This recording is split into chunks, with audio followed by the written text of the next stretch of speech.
Well, everyone, thank you so much for being here this morning or this afternoon or whatever time it is where we are all coming from.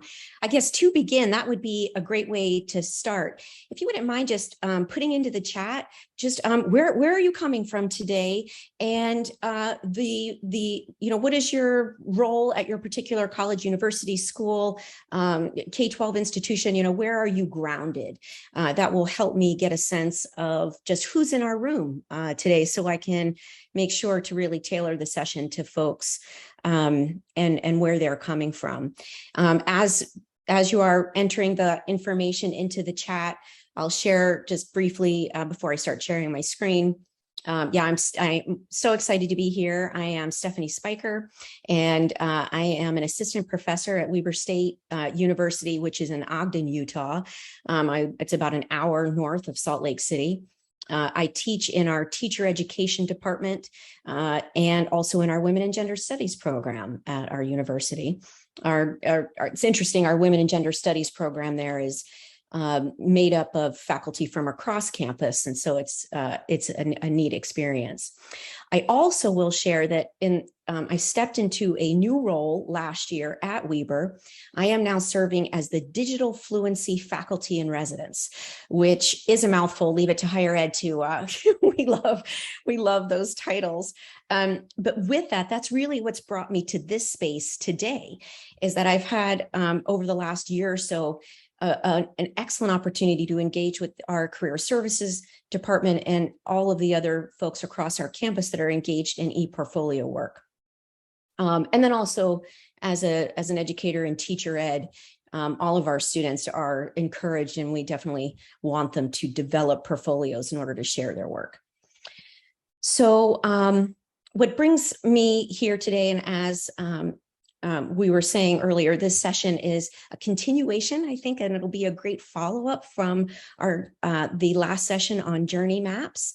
And I'm just looking at the chat. It's so great to see all of you. Folks are from everywhere, which is wonderful. Oh, good, great. I see somebody else from Texas, so you can feel my heat as we're in here together. I'm going to start sharing my screen and get this ready. Awesome. Great. So e-portfolios and journey maps, embarking across innovative terrain. I see this as an opportunity for us. This is innovative terrain. And I want to just comment, because I also heard this if you were in the last session, a lot of the research that is currently out there in regards to journey maps is really in regards to consumerism, our business sector, really thinking deeply about how a consumer engages with a product and their journey and what we can learn from that. Back in my PhD program at Utah State several years ago, and I'm going to actually, I'm going to put a link, actually, sorry, everybody, as I'm thinking about this, I'm going to put a link into the chat real quick. I had an awesome opportunity to, I'm just going to stop sharing, sorry, everybody, to work with a professor, Dr. Sherry Marks, and she published an article with a student. It's Meyer and Marks, and I just hopefully that will load for you, and if not, I'll put the direct link in, on using journey maps with engineering students to really chart their journey and their progress in terms of why they found themselves in engineering and or why they dropped out. This really resonated with me as a teacher educator, because we are in a time and this was back in 2017 or 2016. And now, as we are in 2022, we are all aware of the teacher shortage, what's happening, teacher retention, how are we trying to keep teachers in the field? And so I found myself wanting to use journey maps to really help me uncover why students come to education. Why do they want to be a teacher? What keeps them in the job? And then here we come and here we are in COVID, and now I'm involved in all this work with e-portfolios. And I thought to myself, how can I bridge the work of journey mapping and e-portfolios to really help students tell their story, get in touch with who they are and the journey that they are on in the education process? So the big question that I'd like to pose to you and that I'm using as to guide our session today is, how can we leverage e-portfolios to enhance the ability for our students to actively participate in their learning journey?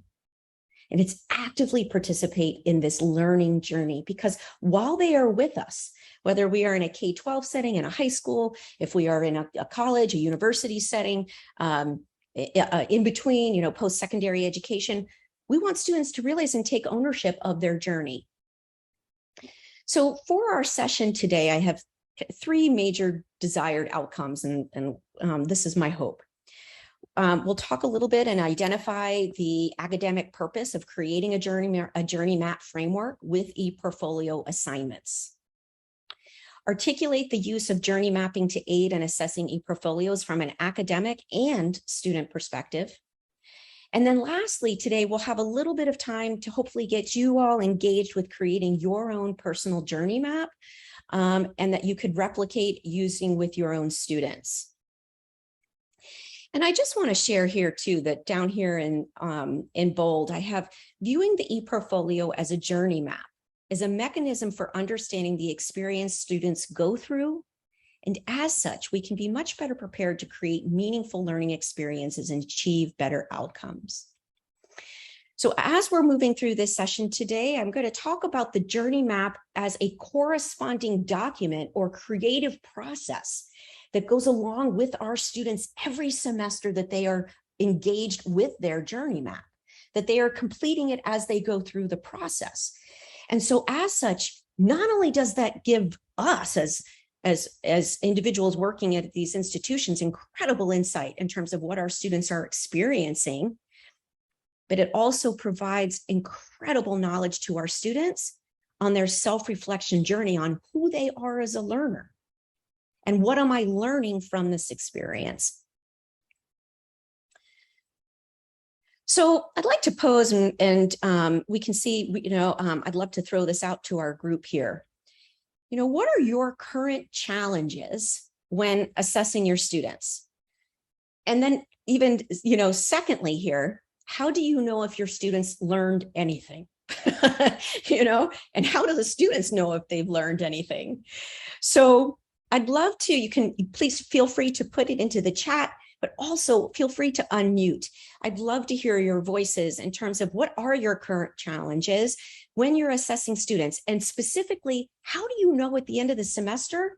How do you know mid-semester? How do you know after that first week, right? That students are actually learning and working towards the outcomes that you are hoping for. And then how do the students know? So I'd love to hear from you, and feel free to put it into the chat or unmute, and we can see what folks have to say.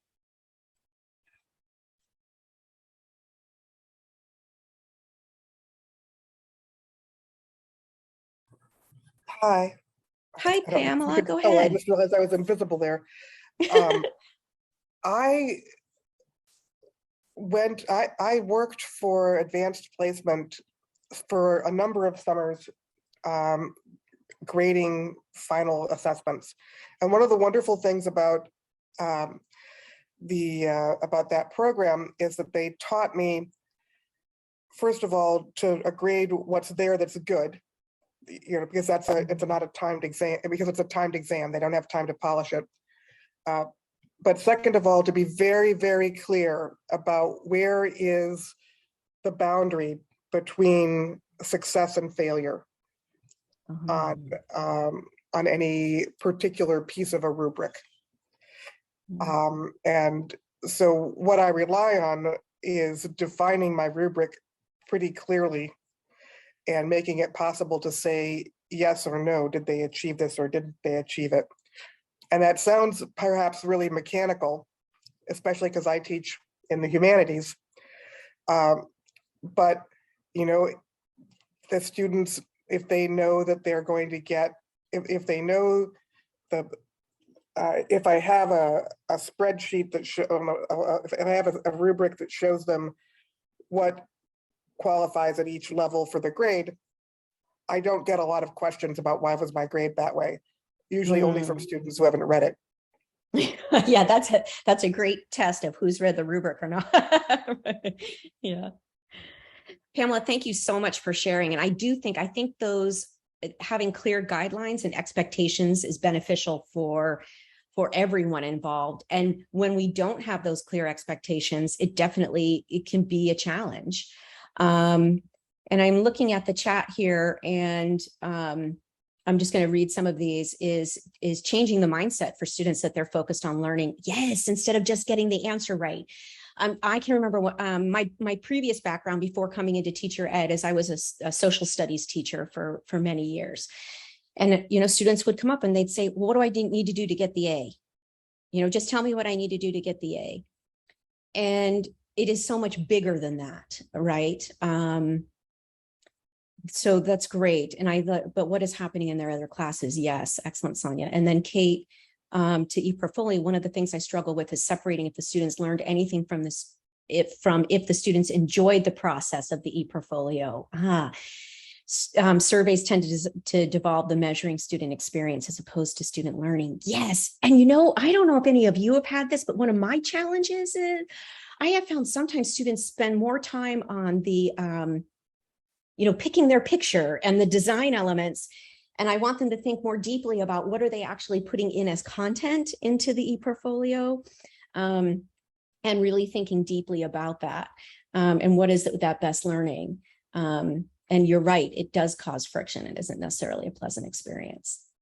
Thank you for sharing those in the chat. Would anyone else like to share a comment in terms of how do you know if students have learned anything after they spent time with you?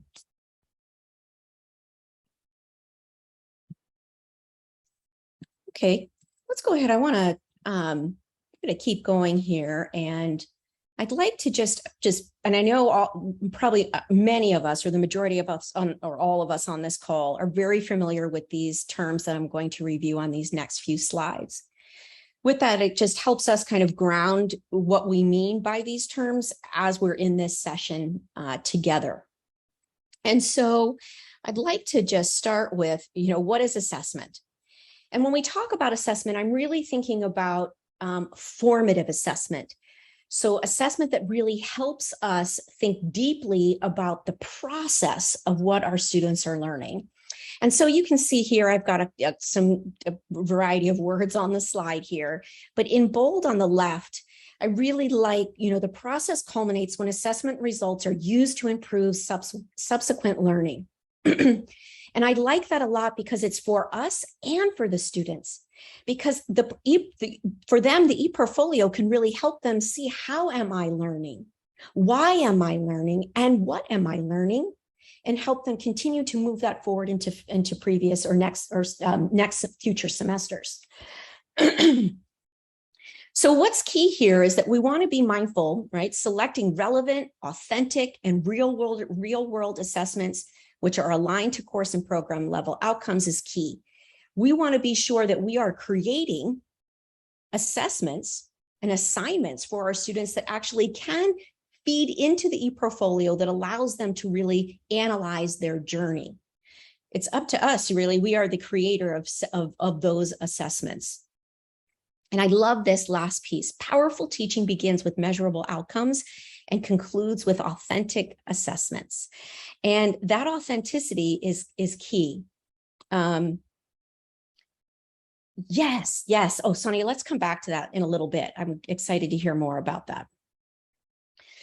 So now when we talk about a journey map, and in the beginning of this session, and we talked about that a lot of the research is grounded in the business consumer world.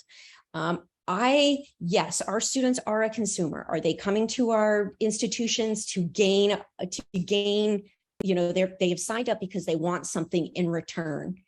But for me, it is much more than this exchange, right, of information and resources. And this is the lifelong teacher in me, is that ultimately we are helping students become learners for a lifetime. If we think about how much we have all learned in the last how many years has it been? 2.5 years since COVID. It's mind-blowing to me. So when we talk about a journey maps are graphical and textual representations that intend to outline an experience over time with a product, a system, or a service. And for me, I see that the product is really their education journey, their education experience, engaged in a system of learning. And now let's talk a little bit about e-portfolios. And I think just based on what I learned yesterday and just this group and coming together, we're all coming from different places in terms of our experience with the use of e-portfolios. So I just wanted to put some of this out here in terms of why e-portfolios and journey maps and how do they go together in the why. So why do we use e-portfolios for assessments? It is a fantastic tool for us because it helps us really align student work with program outcomes. And it goes back to that initial question is how do I know whether or not, my students have learned anything? I can remember my first year teaching and I had a mentor say to me, Stephanie, how do you know that, and I was teaching US history, Stephanie, how do you know that the students have actually learned the content? And I said, I can see it. They're smiling when they look at me. They're laughing. She was like, all right, Steph, we got to go back. And so this can be really helpful for us. E-portfolios allow us as faculty to help students identify the skills being developed through their coursework. Critical. We want our students to gain the skills and the tools and the verbiage so they can actually articulate, what am I learning? And those skills that correspond with that. E-portfolios support student engagement in the assessment process. Student reflection on their work and experience can provide programs with interesting and helpful insight. It's so powerful for us when we can learn how our students are engaging in their assessments. Now, there are lots of options. This is the how. For example, right, we know with e-portfolios, and there's going to be lots of sessions over from yesterday and today about this, about how can we engage camaraderie and collaboration across the e-portfolio process with other faculty, advisory committees, through senior showcases. I really want, though, to focus that this session, we are going to be talking about an ongoing journey map that students can use to correspond with their e-portfolios. And then I also, again, just want to highlight that, again, this is the skills, this helps them identify the skills that are linked to industry. It allows for holistic assessment instead of a more piecemeal approach where we're just kind of dropping things in a bucket and hoping things stick. And it also, again, this well-guided reflection and the narrative that the students are telling their story, they are listening to themselves tell their story, and helps them gain insight into their own perspectives and how they are learning and how they like to learn and where. So again, the e-portfolio, I think, is a win-win for us. And now, thinking about how we can use the journey map to correspond to that process. Does anybody, awesome, great. Thanks for sharing that, Pamela, in there in terms of your experience. Any questions on what I mean by assessment or some of those whys with e-portfolios? Great. Okay, so let's talk a little bit about why we are in such a great position to help students on this journey of self-discovery. We really can engage with our students to find out their discoveries and overall learning. And by asking the questions, collaborating, co-designing with our students, it is, one, we know the sense of belonging, commitment to the learning process, how they feel in terms of wanting to be present and participate is elevated. And so when we think about the time that they have with us in our institutions, in our programs, as a journey, it's a benefit to all of us.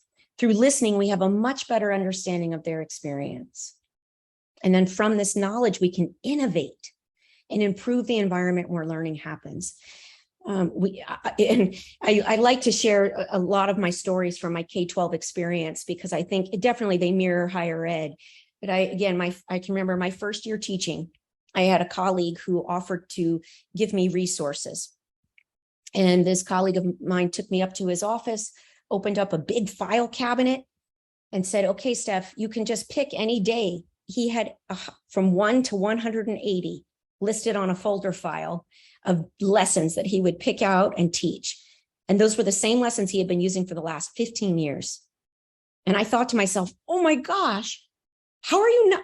Where's the innovation? Where's the improvement, right? We have to be able to listen to our students and be able to get that knowledge. So journey mapping helps us to collaborate with our students rather than just making assumptions that often can be detrimental to their future and to our future educational outcomes as an institution.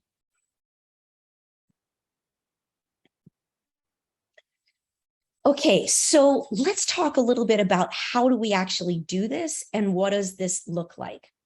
I am going to share that I am, and I think very similar to if you were in the session previously, lots of piloting going on, lots of innovation and trying to figure this out.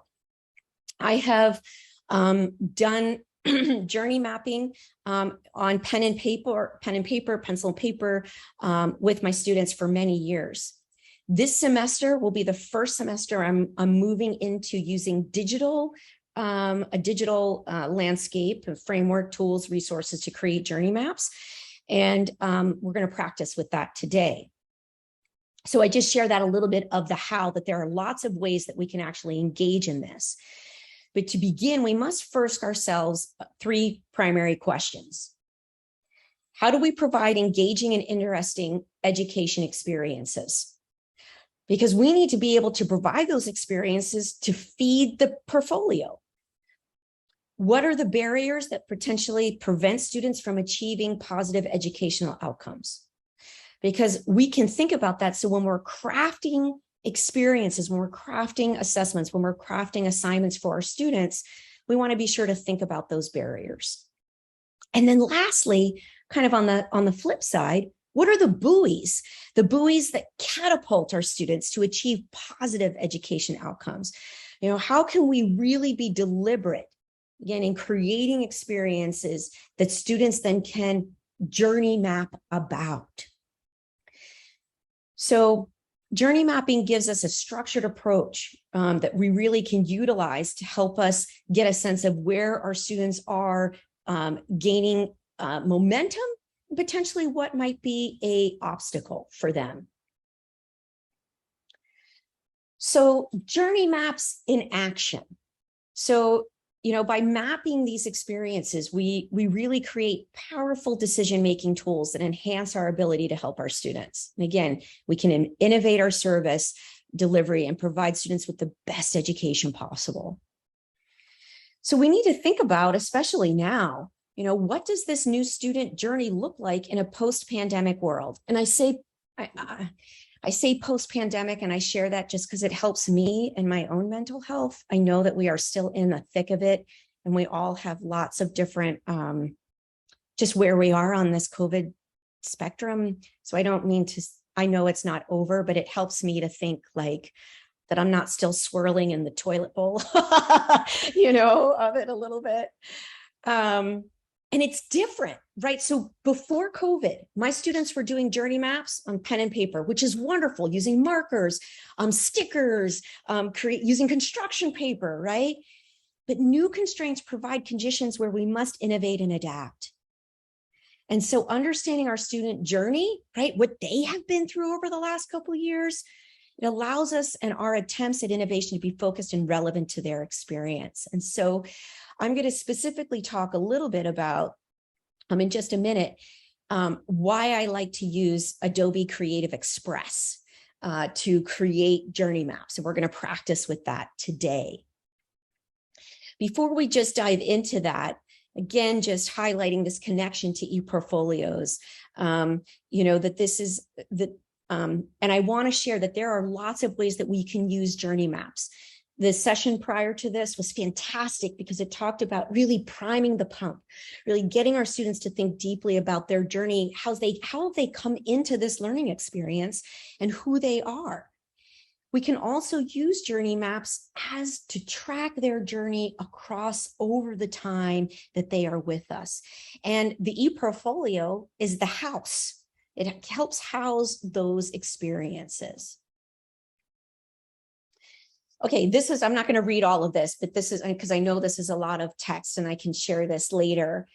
And this is just highlighting again what I just said, but really it helps our students build skills over time and focus on the learning process.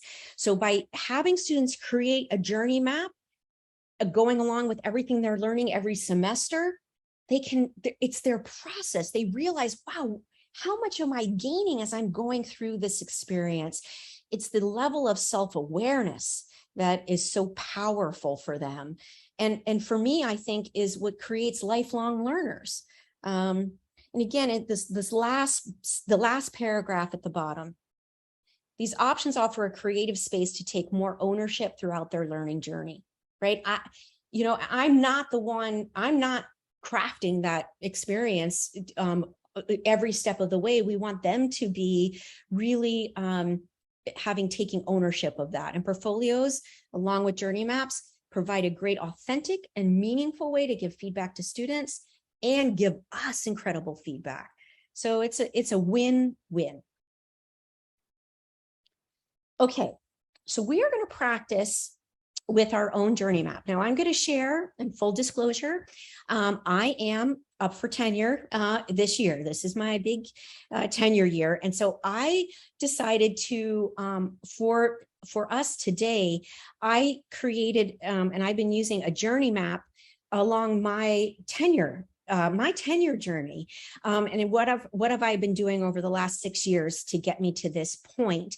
And I'm also going to share in a minute my own ePortfolio, where I'm going to be housing some of this information. But to begin, if you'd like, you can go ahead and I'll come back to this slide shortly. You can take a screenshot of this. But these are the 5 big areas that I want you to think about for your students. But as we're going through this today, as you're going to practice working on your own journey map. What have been your learner touch points? What are the skills that you are learning as you are moving through your studies and learning and growing? What motivates you and what are your emotions as you are moving through these experiences and your expectations? Really thinking deeply about skills practice and how have I been able to practice the skills to help me do the job or get the job or learn what I want? And then has there been any additional touch points or additional learning that you think could be really beneficial as you are, completing your journey map, as you're saying, gosh, I see this gap and now I really want to be sure I fill in this area.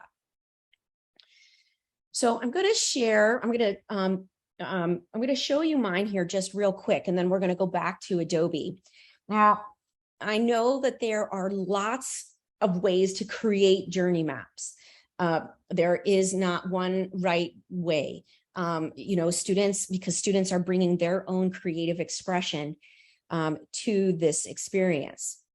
I will say, and I think, and this is imperative, and I think it potentially came up in our chat or in the last session, but the narrative that corresponds with the journey map is very important because it's how students, again, are articulating the story that corresponds with the map.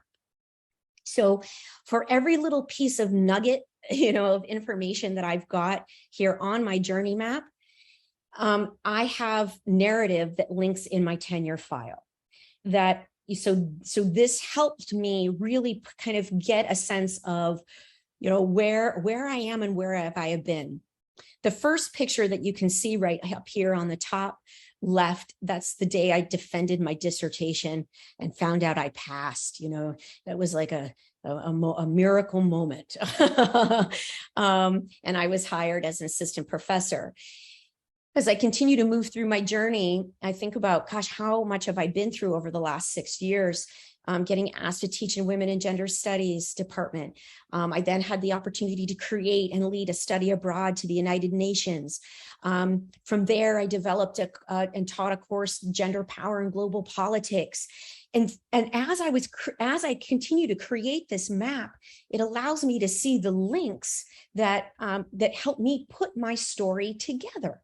And I will share, this helped me say to myself as I go through this, yes, Steph, you're okay. You are doing amazing work. You are of value. My little Brene Brown on my shoulder, saying all the things that I need to hear, right? Yeah, thanks, Gail. And you're going to get to practice here in just a second. I've got next appointed to the Utah Charter School Board. And then, we've got, well, these should have been opposite, COVID. And I got received an award, digital fluency, again, thinking about, wow, this picture of me, and I'll say I never thought 6 years later I would be here. And so it is such a powerful experience for us to go through this process. Okay. Tried to minimize my tab so it wasn't too crazy for everyone. I'm going to share real quick, and then I'll put the link into the chat. And you're welcome to go ahead and get into this on your own if you'd like. I'm going to go ahead and do this. It is adobe.com/express. And maybe just you can throw into the chat if you've got experience with Adobe Creative Express, fantastic. If you don't, and this is new to you, that's fantastic too. I love this tool because it helps me. One, it's oh wait, sorry, wrong link there. Let me get the right one. Yes, exactly, Kate. Thank you. And it used to be called, I'm going to minimize here stop sharing for just a sec. It used to be called Adobe Spark. It's free. It's web-based. And it's super easy to use. And so I'm going to guide you through here how I used Adobe Creative Express to create that journey map. And again, what's great is that students can utilize this over the course of time and continue to add to their journey map. Okay, so you might have to go ahead and log in. It's free, but you might have to do a couple steps based on your university or logging in with your credentials for your university. And once you go ahead and do that, I'm going to, and feel free to stop me at any time, because I know that our time is limited and I want to give you time to practice. And I know, and I'm not running this as a more so of teaching the digital tool, but I don't want anyone to feel frustrated. So don't hesitate to interrupt me. But as we are here, once you get into into the main Adobe Creative Express site, you're going to see tons of tools and resources for you to use.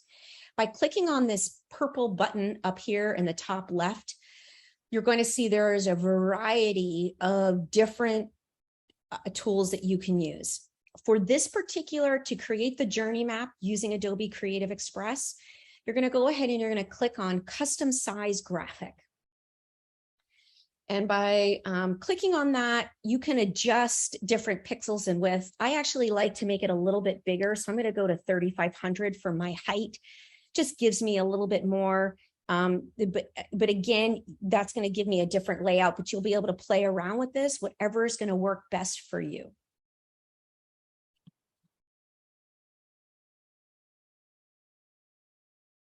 Awesome. I just was getting caught up on the chat. Now, I'm going to show you one thing, and then I'm going to let you all be free and play around on your own for a little bit. In templates, so now I'm here, I've got my open, my blank canvas. Under templates, you can actually type in timeline. And then from here, there is a variety of timelines that students can use, we can use as just a template to get started. If you're very comfortable in Adobe Creative Express or using digital tools and you're like, I don't need a template, I'm going nuts, so I got my ideas, awesome. But templates are a great place to start, especially for journey maps. It can give students just a place to begin. And you can see there are tons of different ones to utilize, resources, in terms of what you might want to use.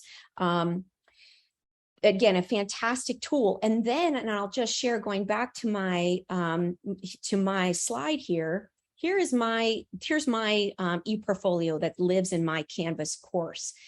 I could actually upload this picture, or my JPEG picture of my journey map into my ePortfolio. And it can be used as an assignment. It can be used as something that corresponds with the narrative. There are a lot of tools that we can utilize and help our students see how they are learning and growing over time with these digital tools. So it's 10:37 on my laptop. So I would like to give us a good 7 or 8 minutes. 7 minutes or so. I want us to come back together at about 10:45. And I just want to give you all time to get in there. And I'd love it if, I'd love for you to start your own journey map, thinking about your career, your journey. And that could start, when I think my first teaching job was back in 1993. I got a job teaching in Silver Spring, Maryland at a high school there. And, that could have been the beginning of my journey map as I tell my education story. So wherever you want to begin that's up to you. So I'm going to stop sharing for a moment and let's go ahead. I'd love to just give you all a little bit of time to get into Adobe Creative Express. I'd love for you to play around in there and start building your journey map, because by us practicing, right, we know that it will only help us do it with our students. We need to actually practice it ourselves so we feel comfortable doing it with them. So let's go ahead and then we'll come back at 10:45. And if you're comfortable, I'd love to have a couple folks share out, what you've created with Express. While you're doing that, I should have cued some awesome music. I'll go ahead and put some links into the chat. Kim, go ahead. I see you've got a question. Do you have like a quick type of document to just make it easier for us to just grab one style or type of document to get started, so it's not lost of spent time browsing for something as we're going into this Adobe Express? Like a poster, or is there something in there we could just I would just do poster or graphic, and then just pick one of those on the timeline. Okay. Yes, thank you. That is really important, what just went into the chat. So thank you. So Kim, is that what, and also I'm going to I can actually, so is that what you mean? Just like a document, like one, like a, yeah, like I just a like sample, where to get started. Like before template? I just start browsing, it'd be easier if you just said, just go to a poster and start, or just go to this. And that way. Oh yeah. I would just maybe pick the very first. So here, I'll go back here. This would be my recommendation. So when I click timeline, I would just click that My Life timeline, and it will automatically pop up. And then you can just start typing in, you can start typing into the boxes. I missed the part where you search for timeline. Okay, that helps. Oh, good. Sounds great. No worries. And I will say, I'm going to keep this up as folks are looking on here. It is intuitive, but yeah, you do have to play around in here a little bit. So by clicking on different boxes, you can also add, you can add your own text. It'll give you the different text boxes. So if you get frustrated, don't hesitate to unmute and we can play around, because I know this isn't necessarily a Spark or Adobe Creative Express workshop, but I found this is a great tool to utilize with our students. And this is what mine looks like in my Adobe, like when I was, so as I continue to work on this. I am going to stop sharing too, because again, I want to put a couple, just some more things into the chat that I think will be of use to folks.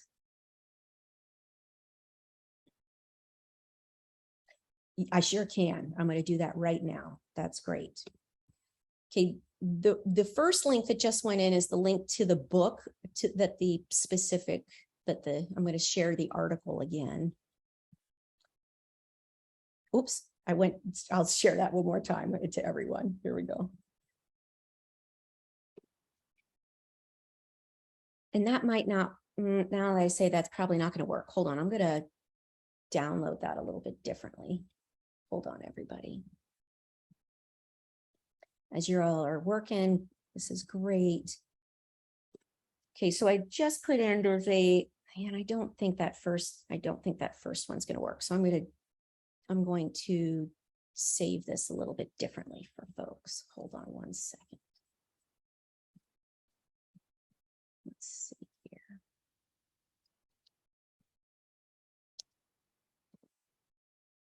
I'm going to put this in as a PDF for everybody.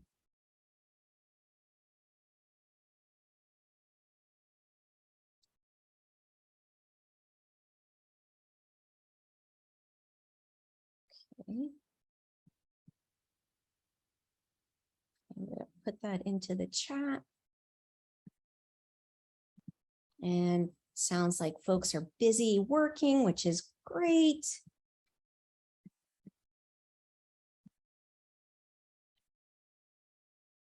And there, that should have gone. Perfect. So the article that I just linked in the chat is the initial, really the research that got me excited about doing journey mapping with my students back when I was in my PhD program back in 2016. And this article is an article that was my Dr. Sherry Marks and one of her engineering students, looking at why engineering students drop out or leave, stay in programs. And so I took it as a model and used it with teacher ed students. And then this is what's brought me here to all of us today.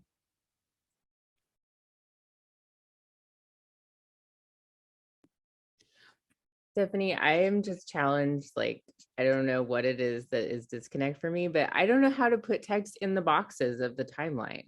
Like, it won't give me a thing that does that. So Yeah, I don't know if anyone else is having that trouble.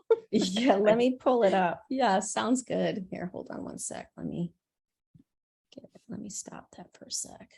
Like, it keeps, when I do text box, it just like makes this huge thing of text that covers the whole timeline. Oh, okay. So, My template, the default location of the Zoom presenter covers the place where you add the text in.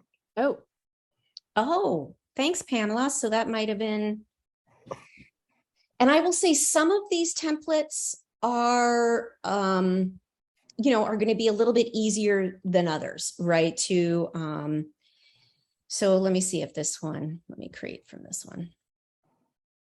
And we'll take about one more minute and then we'll see where folks are. I want to be sure we have time for questions, comments, suggestions, and if folks want to share their screen and potentially what they were able to put in. Now I see that this one is, let me get the text. Yeah, sometimes I don't want the frame. So I will say that sometimes you do have to, no. And this is a great teachable moment, right? As we get into making sure that we can actually get in there and type in there. So Sonia, the great point that some of these are going to be better. Some of these are going to be better than others. I found this one that I used, whoops. Sorry, everybody. This one was really, I like this template because what happened, I just clicked on this text box and it allowed me then over here on the right, I was able to edit my text. I think some of these, and again, I think as teachers or as we're crafting these experiences, it might be beneficial. We say to our students, okay, these 5 templates I found to be really beneficial, those kinds of things. That one, it shows up as premium. Like, there's certain ones that are premium that you have to buy, but like there's some that are free. So I think that's really important because I would be using it with students and I wouldn't want them to have to buy anything. So yes, like, and I would use any of them that I could figure out how to put the text on as an example. So like I got like just the second one and there's boxes, but that just seems like there's not a way to include text, which That's like, it's frustrating because I'm like, Yeah, oh, no, I it love was. this, I want to try it, right? But Yeah. totally to your point of a teachable moment, like I think these are the things that we encounter in the classroom with students, and also why it's so important to try this stuff and like, you know, have work out the kinks. So I'm sorry to take this. I mean, Oh my take this gosh, time, but, no. like it's Yeah, super helpful to have this check in with you about it and kind of think about how to problem solve it. Thank you. totally. Because I'm sure I'd like to think that every single one of us on this call has had one of those moments where we're like, okay, I'm learning with you. I'm vulnerable. Here we go. You know, and so I agree. And I apologize, I didn't say this. One other caveat is that at Weber State University, we are an Adobe Creative Campus. And so because of that, all of our students have free access to all of those premium tools and resources and whatever Adobe has. So, and I'm not here to promote Adobe. It's the tool that I've got on hand on campus that really helps me do this creative work. Yeah, so Pam too, I guess with that, I would anybody like to share, has anybody had some success or would like to share their screen a little bit of, if you played a little bit, or any other comments? We have a few minutes left. I'd love to open it up to folks.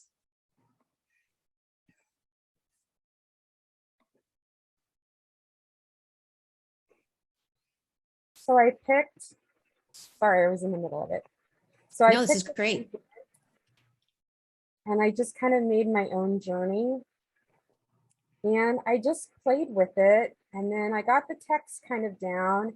And then I started in with pictures because that's kind of my theme, where the road leads, and I'm from a rural area. So that kind of speaks to me a little bit. And this is something I could do, I would say, like with 10 minutes that I could do an introduction or make a Zoom for my students, how to use this, a basic intro. And I think, you know, the kids are always a lot better at this than we are. So true that. Carmen, thanks for sharing. That was wonderful. I so appreciate that. And again, I think that's it. And it is okay to say I'm learning with you. I'm learning alongside you. And I think that is the journey, right? We are all on a journey. And so if our students know that, I think it can be so empowering for all of us. And I think that's been one of the biggest takeaways for me in COVID. I hope that this session has been beneficial for all of you. I see that we're at time. My contact information was on the slides, but I'm going to go ahead. I'm going to throw it into the chat just so you've got my email. Please, please, please stay in touch. You want to play around with digital tools. You want to talk more journey mapping. We want to collaborate. I'm all about any of that. I am just so honored to be in this space with all of you and learn from all of you, because that is part of my journey. So thank you all so much. It's been an honor. Right. Thank you so much, Stephanie, and please join me. And thank you, Stephanie, for this really fantastic session and a great sort of part two, a different perspective on journey mapping, following up the presentation from IUPUI.